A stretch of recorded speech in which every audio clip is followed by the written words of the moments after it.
तो दोस्तों आप सबका स्वागत है मेरे चैनल पे। आज मैं अल्ट्रा वेजी 2 की स्टोरी को कंटिन्यू करने जा रहा हूँ। दोस्तों इस स्टोरी के ओरिजिनल राइटर है कॉल मी एआरजे एंड उनके चैनल से जुड़े सारे लिंक्स मैंने डिस्क्रिप्शन में दे दिए हैं, तो जाइए एंड उन्हें अपना पूरा सपोर्ट। यामोशी अपना फ्रस्ट्रेशन निकालते हुए बोलता है कि आइजा ने खुद तुम्हें बताया कि डीमन राइम कैसे काम करता है। डीमन किंग लगातार फाइट करते रहते हैं डीमन एम्परर बनने के लिए, और इसी तरीके से डीमन एम्परर भी लगातार लड़ते रहते हैं डेविल बनने के लिए। लूसिफ ने भी यही किया था एंड लूसिफ ने भी इस गद्दी को पाकर काफ़ी सालों तक इसके ऊपर राज किया था। उसके पावर का कोई भी मुकाबला नहीं कर सकता था, और ये पावर इतनी ज़्यादा है कि इसके बारे में तो हम अभी भी सोच भी नहीं सकते। पर अब जबकि लूसिफ जा चुका है, लूसिफ की जगह एक नया डेविल आ चुका है, और जो डेविल लूसिफ की जगह आया है हो सकता है कि वो डेविल भी लूसिफ की तरह ही ताकतवर हो। पर ज़रा तुम एक मिनट के लिए इस डीमन राइम के बारे में सोचो। ये एक ऐसी जगह है जहाँ पर हर एक डीमन एक दूसरे को कम्पीट कर रहा है। इसका मतलब ये है कि कल जो डीमन एम्परर था हो सकता है कि आज वो डीमन एम्परर ना रहे। एग्जाम्पल के तौर पे तुम अपने को एंड आइजा को देख सकते हो।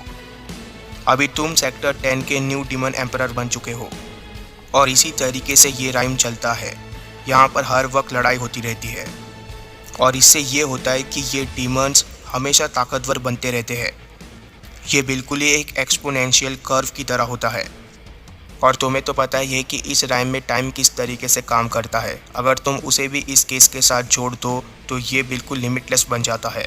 जब मैं पहली बार डीमन राइम में एंटर किया था तब से लेके अब तक सिर्फ आइजा ही एक ऐसा डीमन है जो अभी तक एग्जिस्ट कर रहा था, और ये ऐसा इसलिए पॉसिबल हुआ क्योंकि आइजा डीमन एम्परर है सेक्टर 10 का, जो कि सबसे बॉटम रैंक है इस डीमन राइम का।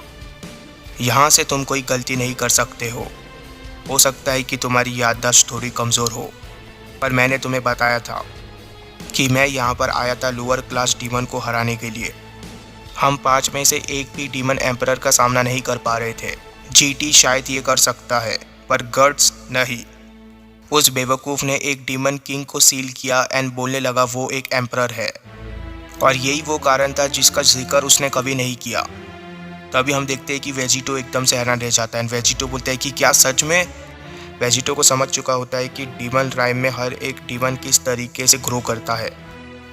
इसके बाद थोड़ा सा टाइम बीत जाता है।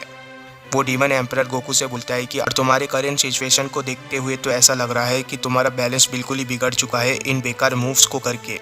एक काम करता हूँ, तुम्हें तुम्हारे सारे सवालों का जवाब भी दे देता हूँ एंड तुम्हें एक क्विक डेथ भी दे देता हूँ मॉर्टल। तभी हम देखते हैं कि गोकू एकदम से सुपर सैयन 3 में ट्रांसफॉर्म हो जाता है एंड गोकू बोलता है कि नहीं। इस चीज़ को देखकर वो डीमन एम्परर एकदम से हैरान रह जाता है एंड वो बोलता है कि तुम, ये लंबे बाल और ये ग्रीन आइज़, अभी तुम सच में बिल्कुल।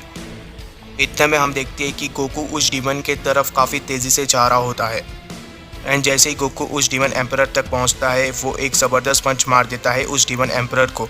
पर हम देखते हैं कि उस अटैक को काफ़ी आसानी से डॉज कर देता है वो डीमन एम्परर। इसके नेक्स्ट पेजेस में गोकू बोलता है कि वो वहाँ पर है। वो डीमन एम्परर गोकू से बोलता है कि तुमने तो मुझे बस हिट कर ही दिया था वहाँ पर, तुम अब दुगने ताकतवर बन चुके हो, ये मैंने देखा। पर तुम अपने आप को ज़्यादा समझने की गलती मत करना।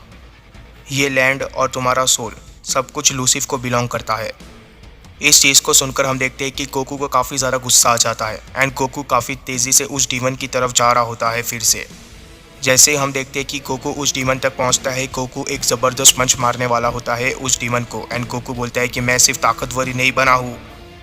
पर जैसे ही गोकू अटैक करता है वैसे ही हम देखते हैं कि वो डीमन उस अटैक को फिर से डॉज कर देता है। पर गोकू यहाँ पर ही नहीं रुकता, गोकू एक किक भी मारता है उस डीमन को, पर वो डीमन उस किक को भी काफ़ी आसानी से डॉज कर देता है।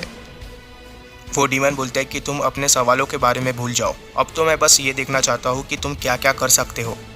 इसके बाद हम देखते हैं कि गोकू एक के बाद एक की ब्लास्ट अटैक शूट कर देता है उस डीमन के ऊपर, पर उस डीमन के चेहरे पर अभी भी एक स्माइल होती है एंड वो डीमन बोलता है कि बहुत अच्छे, पर अभी भी ये काफ़ी नहीं है।